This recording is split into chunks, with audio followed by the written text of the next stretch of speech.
The SampleFinder promise is the ability to find quality real world experiences. And we want to offer a quality experience every time someone opens up our app.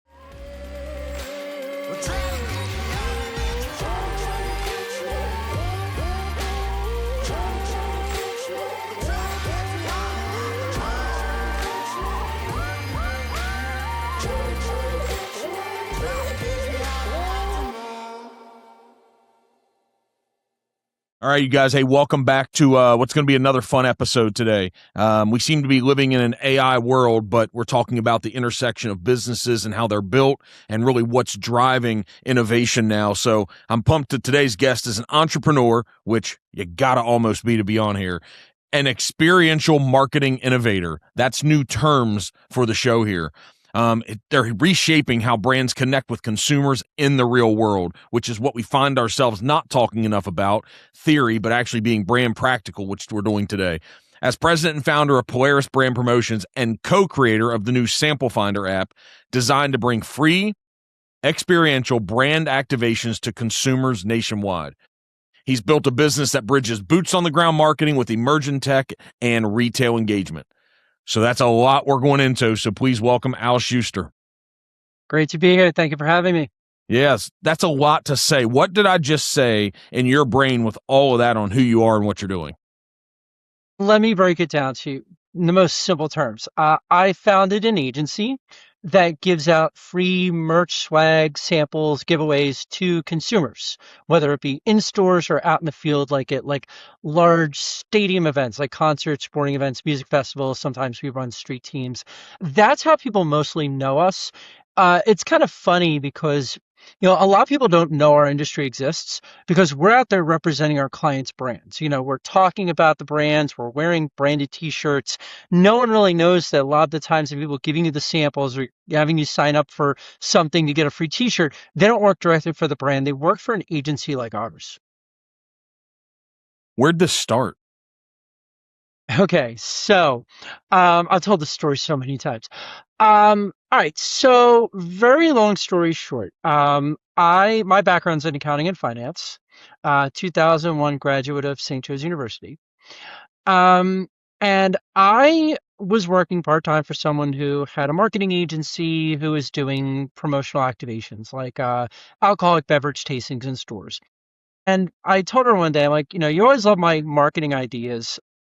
Someday I'm going to work for you, just kind of jokingly. She called me up one day and says, "Hey, I got this great opportunity for you. You can kind of help out part time with doing, managing my promo business." I'm like, "What's all that about?" And she's like, "Well, the shifts come in, you match them up with the talent in the database, and I'll give you a cut of it."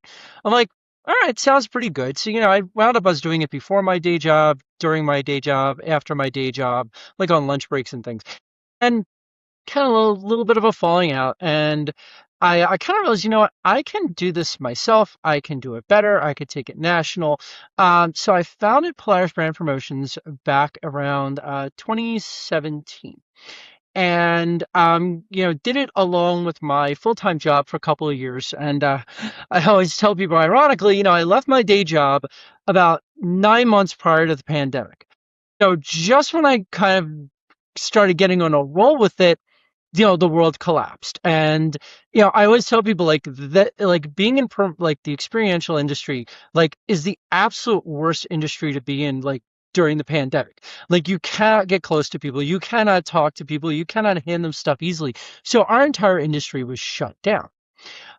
So around 2021, started to pick back up again, did a few small events, met a couple of amazing people, Stephanie Wells, who's now our VP of Operations, and Heather Johnson, who's not only our marketing director, but also the co-founder of SampleFinder. Met them around that time, doing activations for our agency, like we're doing, like we're activating in now, but they're now on the corporate end of things.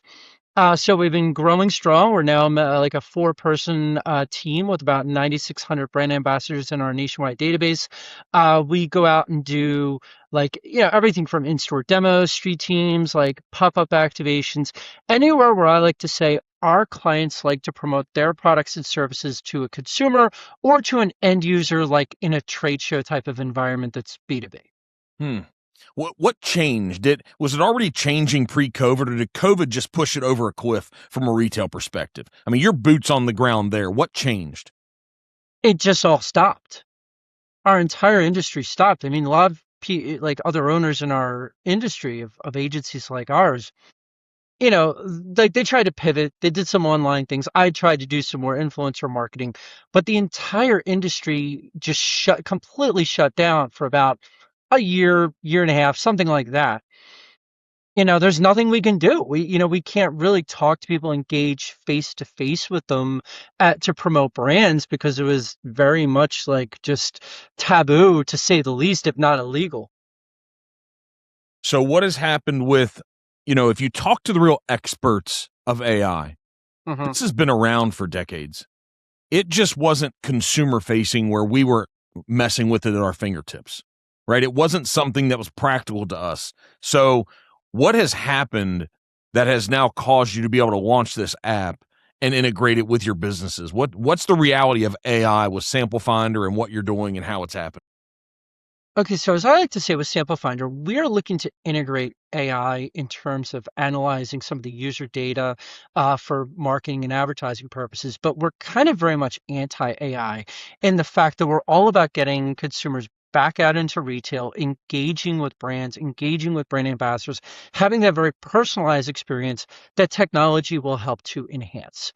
How SampleFinder came about was I was actually out doing a demo one. And the store I was doing the demo in was very oddly laid out, like three entrances, two floors, very old style. Hadn't really been like one of those stores that just really hasn't updated its interior in like 50 something years. Yeah, escalator separating the two floors. Someone dropping their carts near where I was at. And I was walking around getting set up. It really kind of annoyed me because I thought to myself, probably 90% of the people in the store are not going to walk by my table.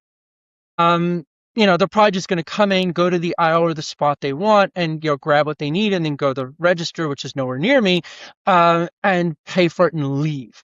And I thought to myself, it would be amazing to actually have an app that promoted these events. It's not that they're not promoted. Stores will put up like a chalkboard or dry erase board of upcoming demos, or sometimes they'll put it on their social media. Same with the brands themselves. But there wasn't like a one-stop shop where you can find out where these little promos and giveaways and things were happening around you. Each brand just advertised to its own kind of base of users, of social media followers. Each store only advertised to their customers who are on their social media, who are on their app, who are physically seeing signage in the store. So our goal with Sample Finder is really to use technology as a kind of a centralized focal point to find all different types of promotional activation events going on around them, to get free merchant swag, to sample brands, to offer you that brand experience that you're just not going to get on like e-commerce platforms. Like the one big thing that we've really pushed is the fact that on Sample Finder, the top results when you're looking for upcoming activations is what we call them in your area is going to be the events that are happening closest to you and the closest in time to when you're looking at the app. So without naming any big brand names, it's going to put the brands on a very like level playing field with the big brands. Like for instance, if you're like a startup soda company, if you're doing an activation that's happening in an hour, like a block away from me, you're going to get higher exposure than a brand that says is doing a tasting event maybe like a mile away in a week. So the goal is to try to give, those up and coming brands just as much exposure on our app. It's not going to be like a pay to play. It's not like where the e-commerce platforms just bump up the brands they want to the top of the search results. Just like in a store where you see everything on the display and you can kind of look at the different options.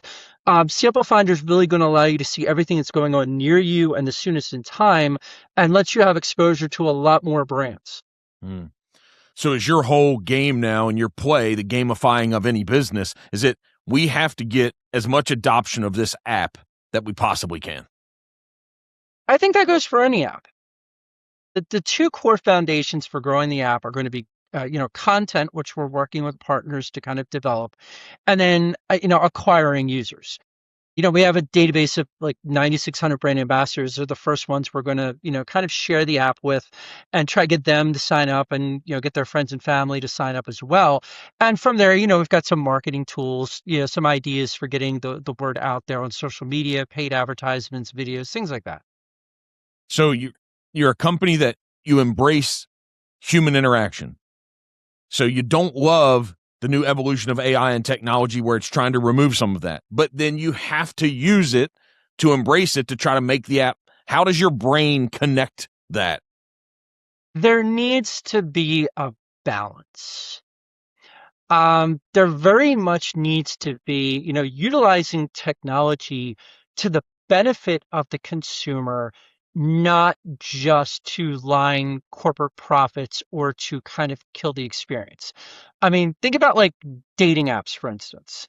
And if just from looking casually over the years, different dating apps and what they offer and kind of their shtick, it's very much like, okay, you have the access to, hundreds, thousands, tens of thousands if you're a major city, potential single people, which is great.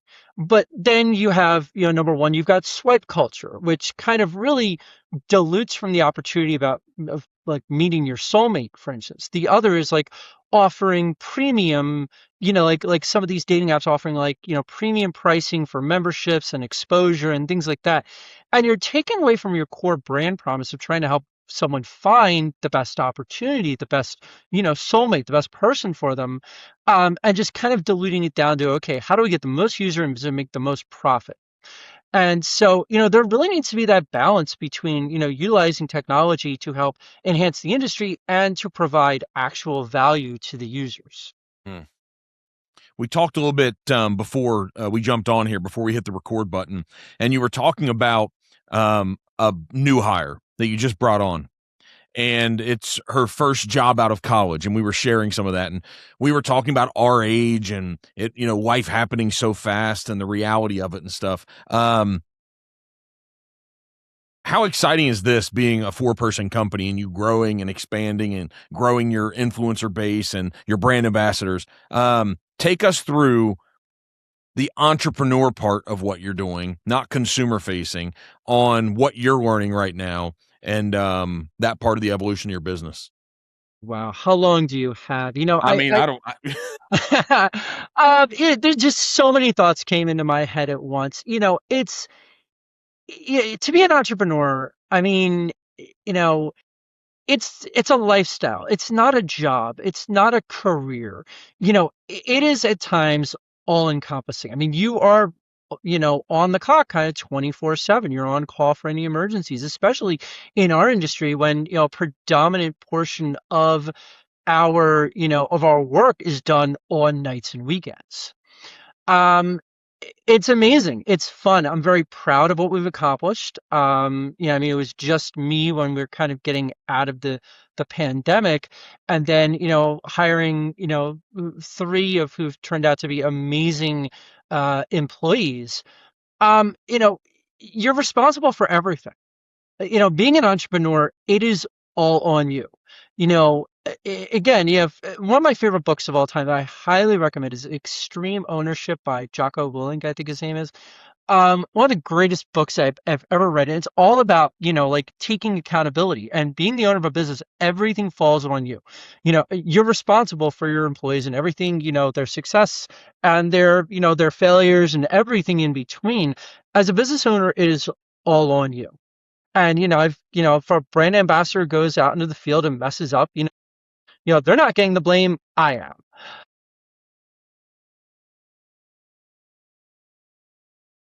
Indescribable in terms of like, the realism. It's like, wow, I own a company that has 4 employees in it and 9,600 people in our kind of our national database.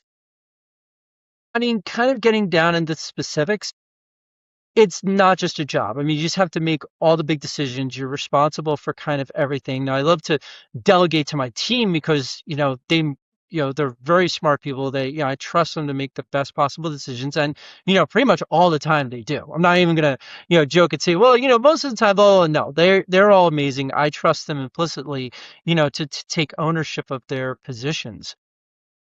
Yeah, but as an entrepreneur, you have to handle everything. You're getting hit constantly, and I'm kind of dabbling in every department. I'm trying to compartmentalize myself as much as I can, but it's like, the human resources, the accounting, the sales, those all primarily fall on me. And it's a matter of working with my staff for like operations and marketing, the things that I'm involved in to a degree, but it's not like kind of like my part-time job. Um, I think that answers the question. It's so many ways I could go with that, but after almost 9 years now, it's just amazing to think how much we've grown and how much we're still growing. Yeah, it's funny. If you look up like top brand ambassador staffing agencies on like ChatGPT or Google's option, granted, every time you run the prompt, it comes up with a different response, but you know, probably about a third of the time, Polaris Brand Promotions is showing up there. And just to think that we're actually getting that much traction in our industry and getting our name out there, is just it's very surreal. It's been a really long and fun journey. So if you've given so much as an entrepreneur over 9 years, and millions of others of us out here do the same thing, to you from your perspective and your brain, because all those quiet moments that no one see, the struggle, the wins, the celebrations, the losses, but some of the hard times. Why is it worth it? You've given 9 years to this. Why is it worth it?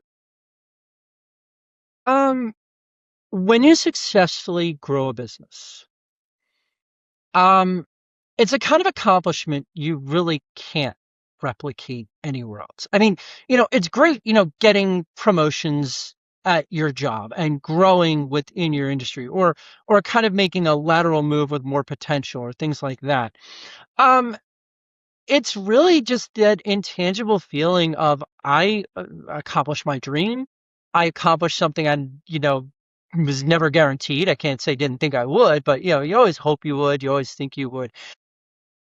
To have, like a team underneath you that you've built, there's very few things in life that can replicate that.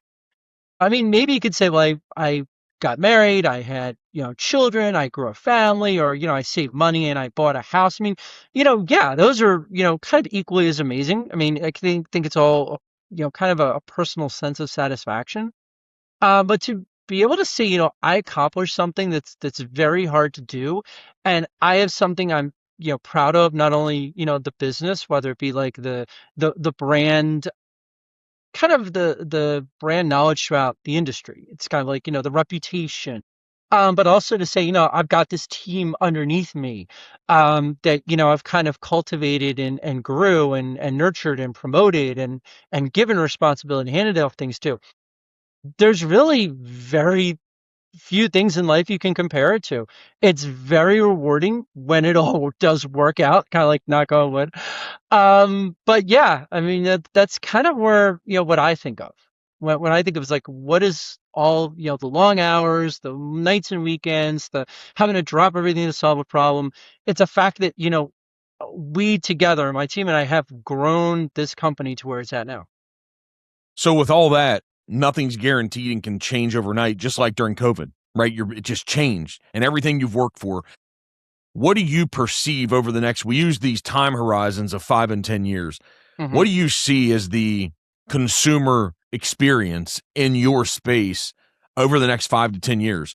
Are we going to start experiencing VR and AR? Are we going to start doing these things, whether you want to or I want to or not, and we embrace human interaction? Hmm. Is this where we're going to evolve quicker or slower? And do you think we get there where we're not out here engaging doing this physically anymore? I'm going to tell you my biggest fear and where I see the retail industry going, and then I'm going to explain it. Um, my biggest fear is that within maybe 10 to 20 years, if not even sooner than that, you will not be able to shop, traditionally shop, in a supermarket or almost any retail establishment. Here's how that is going to play out. All right. So we're already starting to see it. Um, you have it started with online delivery. Most of what you can find in a like a maybe like a Target or a Walmart, you can get delivered to your home. Okay, so we're at that point. The next is like grocery delivery. So now you don't need to go out to the supermarket. Um, the younger generations, Gen Z, Gen Alpha, blah blah blah blah blah. Like they're all growing up. Like they've never lived in an age without computers, maybe even most within an age without smartphones. Everyone is being conditioned to do everything on their phone. I see a world where you place your order online or you go up to a kiosk, and it's happening if you look at like, like Burger King, McDonald's, Wendy's, they'll have like the ordering kiosks where you go into your supermarket, grocery store, or whatever, and you basically either just pick up your online order or you look up things on a kiosk and you just place your order and someone brings it to you, or a robot at some point will bring it to you. And it sounds crazy. It's like, oh, how are you going to get rid of a supermarket? Like, how are you just going to, it's so easy if you think about it. Like, you know, and it's the retail establishments are going to be incentivized to do this because they will, because they can. It is going to save stores so much money to do so. You're not going to have to worry about as much maybe HVAC, as much think about like the open, like you've got those open cold case displays with fruits and vegetables and stuff. You can just keep that indoors. You're not going to need it out. You're going to save money on signage. You're going to save money on loss prevention, save money on music, and all of that. And that's really going to kill the consumer experience. Again, back to what I was saying before. Everything you see like on a grocery shopping app or a kiosk is going to be the top options that they want to push to the top. It's like the kind of the old saying, like nobody looks at page 2 of the Google search results. It's going to really hurt consumers. It probably already is for a couple reasons. You're not going to have the ability to look at what you buy before you buy it. For instance, like, seafood, meat, poultry, fruits and vegetables, the things that you can actually look at and you inspect. Like you look at the different, avocado or, lemons or watermelons, before you pick the right one. You're not going to be able to compare different products on the shelf. Like, is the packaging, torn or damaged? Like, maybe I can quickly look at the nutritional value between, a couple of items. The lesser known brands aren't going to be as readily accessible to consumers. Um, the other thing is like, it's like especially with the grocery delivery and the online ordering, the pain of keeping inferior products that are delivered to you is going to be less than having to go through the process of returning them. Like if you find like, if you order like a cut of beef and you find a lot more fat on it than you expected, it's like, okay, well, maybe I'll just keep it, if you're, just instead of having to go and try to return it to the store. It's those things are really going to hurt the consumer. It's really going to kill the consumer experience. And that's why on the back of all of our shirts that we've given out, we've got hashtag save retail, because it's not a matter of the store going away. It's killing off that retail experience, that engagement with brands that you have, not only to the natural shopping experience of just wandering around, looking at things, maybe spontaneous purchases, but also engagement with brand ambassadors themselves, which is what we do. We, do in-store samplings. We, try it before you buy it, liquid to lips, as we call it, like in the alcoholic beverage industry. And having that brand engagement um, go away it's going to be very detrimental to the consumer. Maybe it's just the natural progression through technology of where it's going to go, but we want to keep that outlet still available. And one of the core things that we want to have happen with SampleFinder is is really to be able to share those in-store experiences and kind of convert retail establishments into more of experiential engagement spaces. Spaces where you go because you want to try new brands, you want to experience new things, not just because, okay, I have to get in my car, I have to drive, I have to fight for parking, I have to find a card, I have to maneuver through the aisles and, then wait, at a, register and stuff. All those things that are really like, kind of the pain points By kind of using the retail establishment as a place to engage with brands, you're bringing the fun back into shopping in a way, if that makes sense. So that's kind of where we see things going, and seeing how the technology is going to allow that to happen. And we don't want to see it happen. We'd love to work with retailers to really helping, create, better spaces in their stores to, to make retail shopping fun. But, we'll see what happens. Yeah. Is SampleFinder, is it rolled out across the country now, or is it in specific markets? It will be nationwide. We are looking at launching early April. We're beta testing right now. We've done a lot of promotion right now just because we were at Consumer Electronics Show, now known as CES, as well as NRF, the National Retail Federation's big show, and we kind of did like a an announcement, kind of a debut, so to speak. Like we're not ready yet. We do have a forum on our homepage, to kind of add your email address to be the first to know. We're not out there yet. We are beta testing, but we're looking at launching pretty quickly nationwide. What's been the reception from retailers? We haven't had a lot of retail kind of engagement yet. It's been generally positive from everyone that we've talked to. A lot of people say, "Oh, it's genius, it's great." The one real challenge about explaining the sample finder concept is doing so quickly because there's so many verticals here. The one most important thing we haven't touched on it is ethically collecting consumer data. Consumer data is like a $136 billion industry in the U.S. With Sample Finder, we are going to incentivize our users to complete like surveys and reviews of the samples that they tried. And we can then take that information and not sell it, not just give away, names, email addresses, phone numbers. What we can do is we can actually take that form and, our clients can come to us and say, "Oh, everyone who filled out like a kind of a survey form that rated at least 4 stars out of 5, said they bought the product and liked, 2 out of the 5 or so criterion. I want to send them a coupon every quarter through the Sample Finder app or through us running an email campaign, in perpetuity, to kind of continue that brand engagement, on and on and on. So that's how we want to utilize the technology of Sample Finder to really kind of enhance that in-person experience. Again, using technology the right way. Hmm. I thought about earlier what you said about losing the consumer experience. And as I was listening to you speak to that, 'cause it's great to have all these different perspectives on being in an industry for what you're talking about. I'm a consumer, right? I'm not running the business. I'm the consumer. And I thought what I do like is I like consumer choice. I like choices. I thought about as you were talking about it and saying, hey, to compare nutrition labels, to be able to pick up, a fruit and decide on different types of meats and delis and stuff. And I sat here and thought, I said, if consumers, me in this moment, then you, when you're not using your app, when you're buying things, you're a consumer. I thought that what businesses have done a really good job at now is they do a good job of delivering what we say we want. And I'm just sitting here wondering and saying, how are they going to continue to evaluate that versus, let's say this makes them a lot of money in this future if it evolves. You're trying to bring the experience back, but let's say the alternative evolves. Mm-hmm.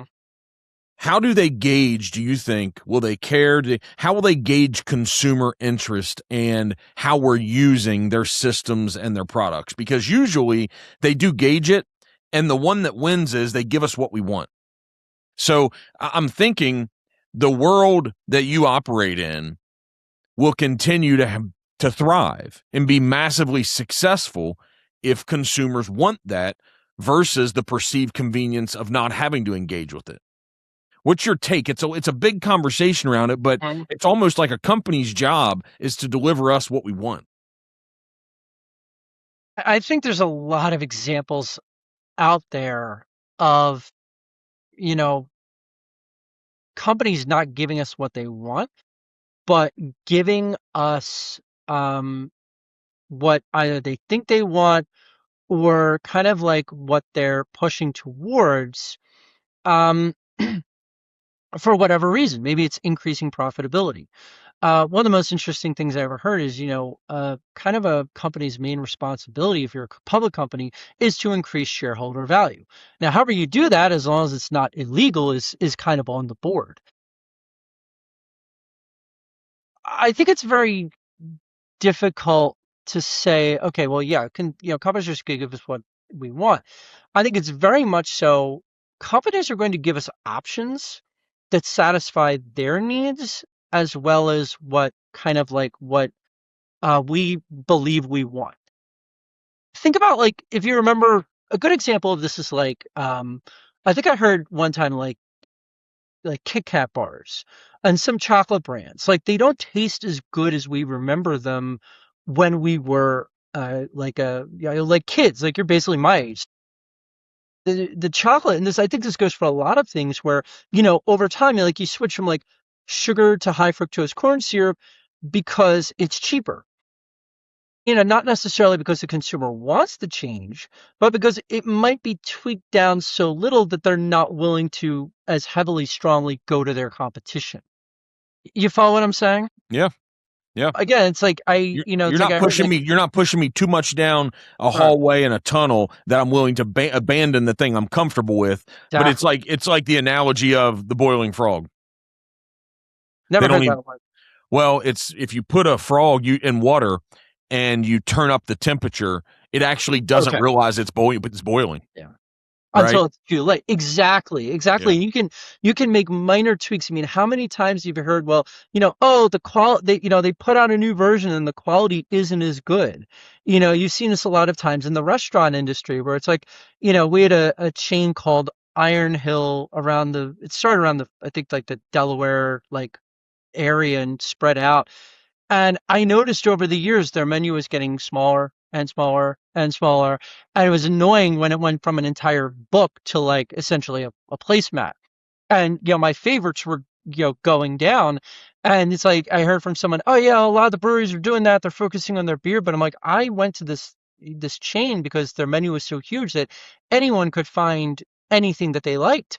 And eventually, I think there were kind of I don't know the exact reason. It might have been like a private equity thing, but the chain went under. And it was just a huge, well-known chain around the Philly area, and it kept expanding and expanding, and all of a sudden, doors completely shut. So, it's kind of like, shrinkflation, other words. Chai-tiflation is another one I've heard where it's like, the price stays the same, but either the size or the quantity or the quality goes down. Well, the everything. quality. You've noticed that in almost every food. I've noticed a box of cereal, whether it's a candy bar, if it is, I don't know if the same thing has happened like in vegetables and fruit, but because things that are measured in ounces, if you're used to going to a deli and vegetables and fruits, I think the prices just go up of those. It's tough to shrink them. But the things that are packaged and the things that are in boxes, Yeah. they have all gotten smaller over the past decade. Yeah. Yeah, again, and I think this is why a lot of those like kind of more healthy nutritional things are starting to get a lot more traction because I think people feel a little bit more authenticity because like, hey, this thing tastes better. Um, I'm going to say something a little crazy and controversial here, but like I was actually talking with my buddy one time. I'm like, it'd be awesome if we could go back, like take some of the, I'm not going to name the names, but like take some of the major social media platforms that have changed over the years, like filled with ads or become very like marketing targeted and such. I'm like, I wish we could just go back and like recreate the original versions of those, like the ones that, were, like you didn't see a whole bunch of ads for stuff. You just went and you just could connect with your friends, or you could connect with your brands, or you could see cool videos where everything isn't an algorithm and an advertisement and a paid promotion or stuff. They just go and, oh, let me upload a video and just share it with my friends, and it feels like everything is becoming so commercialized. So I think you know the goal is to kind of shrink the consumer expectation or change it, downgrade it, like you said, the boiling frog, little bit by little bit, and kind of push it down and push it down, um, not to the benefit of the consumer, but to the benefit of the bottom line. Yeah, almost everything's monetized. That's what it is, right? Hmm. And so, but what is old could be new again, and I do think we still are in an environment where consumers are still driving it. I think, talking about social media platforms, they just became monetized. These companies found ways to make more money. And if we continue participating in them, they're going to continue finding ways to leverage and make more money. And I think if I was running the business, probably I would do the same thing. I'd hope to have a conversation that, hey, I want to make sure this isn't harming the customer. I'd want to make sure, right, that we're not, somehow stealing, identities. We're not taking information that we shouldn't be taking, that we're being totally transparent. I think in 2025 and 26, this is the word around this idea why authenticity seems to be the thing that we keep talking about, that we want. But I don't know if we want it. I don't know if we truly want authentic experiences from every human being. I don't believe we do. So I'm trying to figure out what we mean when we say we want people to be authentic. I guess it's just to say, just tell us what you're really thinking. I guess, but the reality is that's not what people want. Like, so I'm with you. I think this word of authenticity and being authentic, I've been saying that's what I want to. Just be authentic. Well, I guess I'm saying that so I can then make a decision. Right? Maybe one good example, something that I've told to a few people just because the Super Bowl was, I don't know, a few days ago, was, you know, advertisements, like commercials during the Super Bowl. I keep seeing this trend over and over again, that they aren't authentic in the sense that they don't actually try to create a connection between their brand and the consumer. Perfect example, a few of them. It's like how many of them they're all like supposed to be like just funny ones, like funny videos that have celebrity cameos. Like there was at least a couple of ones, and I can't really tell you the brands behind them. The one was I actually kind of remember two. The one was like the Ben Affleck, Jennifer Aniston, I think a couple other people for like Dunkin', and they did this thing in a Dunkin' store where they de-aged everyone. And then they had one where they had like the three main characters from Jurassic Park were there, and I think it was for like one of the like major, I think it was like Comcast or Verizon, probably Verizon. And I'm just like, okay, you're just trying to get the shock value of having these celebrities on and de-aging them, or having a celebrity do something, wacky or silly or unexpected to get talking points. I'm like, okay, how do you connect that back to your brand? How do you get consumers interested in your brand and excited about your brand? Like, I'm just not seeing it. You're just like, oh, when's this major Super Bowl ad and have all these celebrities in it to get people talking about it? It's like, okay, maybe I'll talk about it, but I'm like, some of the times it's just you're not going to remember the brand, just the commercial and what it was about. Yeah. You So, follow what I'm saying? yeah, one of the gurus out here of marketing and branding and online and social. I heard him say something recently and say, "Hey, it's not social media anymore; it's attention media." Totally, And totally. that's what you're seeing at the Super Bowl, right? And so the question is that attention on the brand, is it gaining traction and gaining eyeballs so then people are going to engage and spend money with the brand? I guess it's up to the brands to determine that. Yeah, and I say that, kind of loosely. There's no real right or wrong answer. I mean, if you see an increase of sales after you run, any type of, social media campaign, if you see a boost, then maybe it worked, maybe it didn't. Probably it did. If you can find a direct correlation. Um, Because that's what you're trying to do with your business, right? I mean, really, the reason why these businesses, retail businesses, restaurants, wherever they are going to pay you to come and do these experiences because they believe through that experience, it's going to turn into more sales. oh, of course. I mean, that's the one major metric that all of our clients look at, when they look at the success, like how many units were sold during the time of the demo. And it does go beyond that. Yeah, and I try to emphasize this to, current and potential clients where I say, okay, now you can't just take it as the number of units that were sold. I mean, yes, you can then directly correlate, but you could have, maybe 20 people who buy your product during a sampling event and none of them buy it again. You don't know that. I mean, you can look at the same store, month over month sales to see if there was a patterned increase to the sales, but you don't know factually. On the opposite end of that, you could have someone who, buys one unit of product at a sampling event, and maybe they're the only sale of the day for whatever reason, poor in-store placement, poor weather, or something like that, poor store traffic. But that one person who buys it becomes a customer for life. So, there's many ways to look at it. You're never going to get a perfect correlation, of your marketing spend to, direct sales unless like you put out one social media campaign that's literally your only advertising so you can correlate 100% of all my sales came because of that one effort.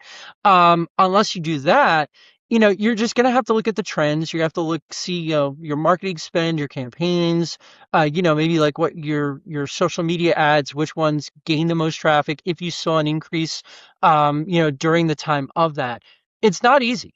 It's not easy to always correlate. How much of what you do is about your customer hiring you for these experiences for consumers? How much of it is to sample the product, to have them engage with the product and buy it, or is it to test the product? Very rarely test. Mainly the main goal is to buy. And a lot of times, especially with up and coming brands, they want to do in-store demos because they got into a major retailer or a new flavor of, a line extension of their offerings got into a store. And they want to, get the word out about consumers. They want to kind of hype it up. So yeah, I mean, a lot of times, our clients come to us for that.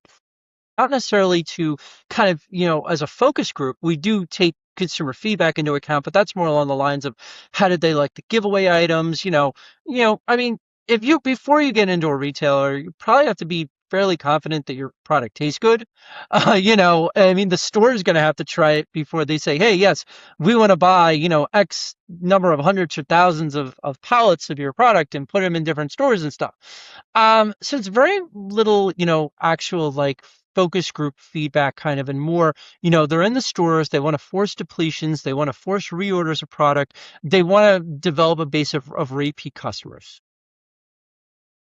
Why, when you see, if you look back on your history here, why don't bring, if they already know the product is quality, let's just use that word quality, that consumer, that it tastes good, that it's meeting a market, placement that maybe is not already met, or they think, hey, this is going to win in the category. Why do they lose? When they lose and they don't hit, why is that? Mm, Many reasons. Um, Maybe, market share. I mean, it's, maybe you're just fighting for market share in a crowded market. I mean, how many, IPAs came out? How many, like kind of THC drinks are coming out? CBD drinks or CBD drinks, seltzers are coming out. I mean, we had the seltzer bandwagon. It could be a crowded marketplace. As I like to say, like, if um in-store demos were like the end all and be all of marketing your product, everyone would be doing them all the time, and the stores would start, needing to like, charge money for you to get your spot in the store. Um, it's a number of things. I mean, it's really, do you have the capital to raise the brand awareness? Do enough people like it? After they try it and recommend it to their friends, go out of their way to make it a repeat purchase. I mean, sometimes I'll try something once. I'm like, all right, that's kind of tasty. I'll forget to buy it again. Like I tried it once, maybe ate a bag of chips as a random example for 2, 3 days. We go to all these different like trade shows that offer different samples and stuff. And I'll go on Amazon later and I'll buy some and I'll try it. But, unless I'm like, oh my God, this is the best thing ever, I'll forget to reorder. Consumers are fickle. I think it's all of those factors. If you're a new brand, I mean, you never know. It could hit suddenly very quickly and then just fizzle out. What about the newer world of influencer engagement in some of these brands? I mean, it's kind of funny. It's like, how big is your marketing budget? I mean, you aren't necessarily going to be the best brand out there to, you know, kind of dominate market share. There have been some brands that are mediocre. I'm not going to trash any, but a few come to mind where I'm like, your product's kind of mid. Like, it's good. It's not great. It's not terrible. I mean, it's good for the price point, and then you see like, it dominates most of the shelf space. You know, there have been, and I forget the name brand, there was I think like one of the hard seltzers or something, like did a massive influencer push, and all of a sudden they were everywhere. Like everyone was buying it, everyone was asking for it, everyone was talking about it because they got I guess the right social media people to talk about it. It blew up. You can never guarantee virality of anything, whether it be, like a review or a post or anything like that. I mean, influencers kind of sway, what our efforts are for experiential, because it all comes down to trust. Do you trust that when they are pitching a product or service that they're not just pitching it because they're being paid to pitch it? I mean, you're probably not going to hate the influencer or stop following them if you're like, well, they loved it, they hyped it, I tried it, I wasn't crazy about it. Um, I mean, again, it all comes down to authenticity.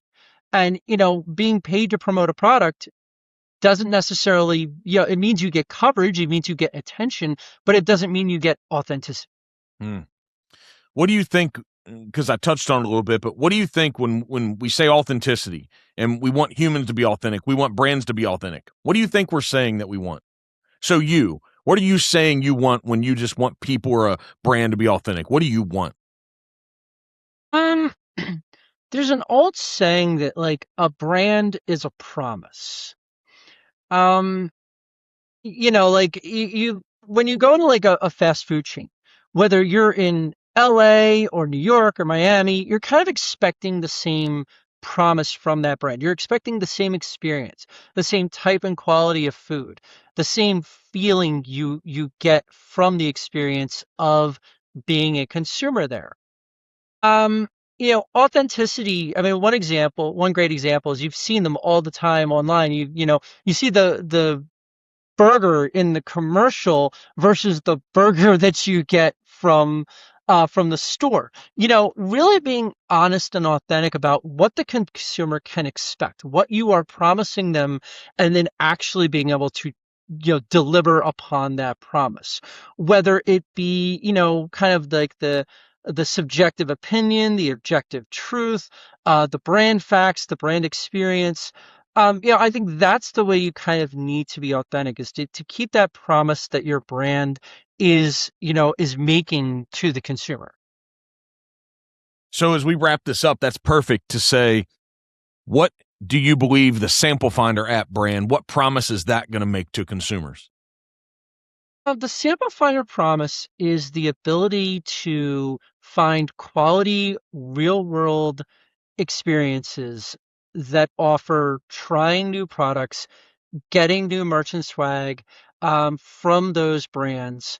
Um, you know, Let me think. It's funny, no one's really asked that before. But overall, just having that authenticity of, there are brands out there that, yes, they are soliciting, they are promoting to you, but they are also rewarding as well. They're rewarding you through a sample, through an item of merchandise, through a discount code. And we are then kind of rewarding their participation in the app through monthly contests and giveaways and, tier rankings and extra points for more engagement. So really showing up front that we want to be authentic and we want to offer a quality experience every time someone opens up our app.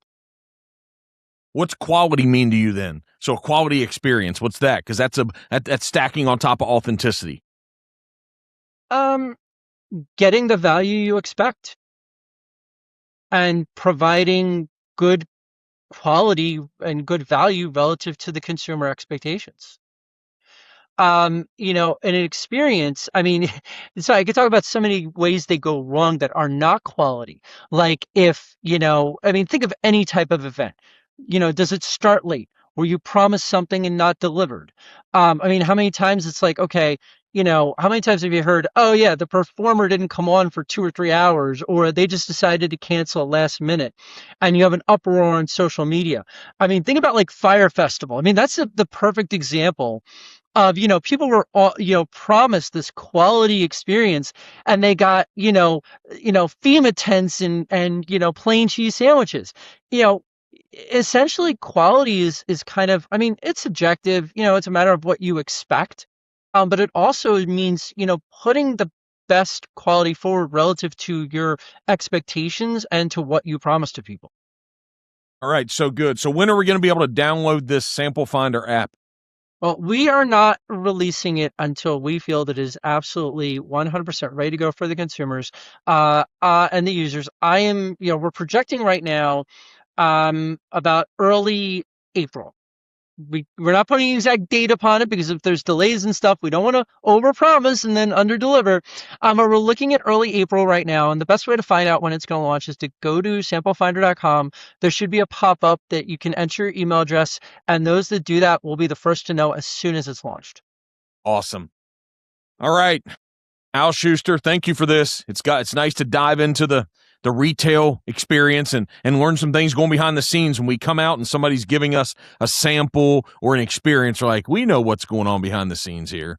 Yeah, we appreciate it, man. Thank you for sharing. And also it gives consumers, a perspective on, Polaris brand promotions, really what's happening behind the scenes of another business that we might not even understand.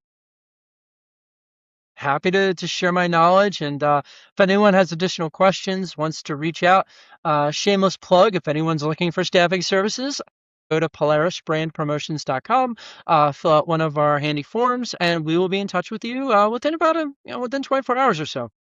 All right, that's pretty good response time. Thanks again for sharing your time, and I hope Philly's sunny the rest of the week.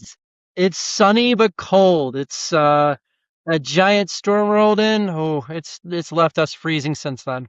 It lets us spend all this time inside, innovating and figuring out new things that are going to evolve inside our brand. So thanks again for the time, and look forward to following and seeing what you guys are doing with this app. Thanks for having me.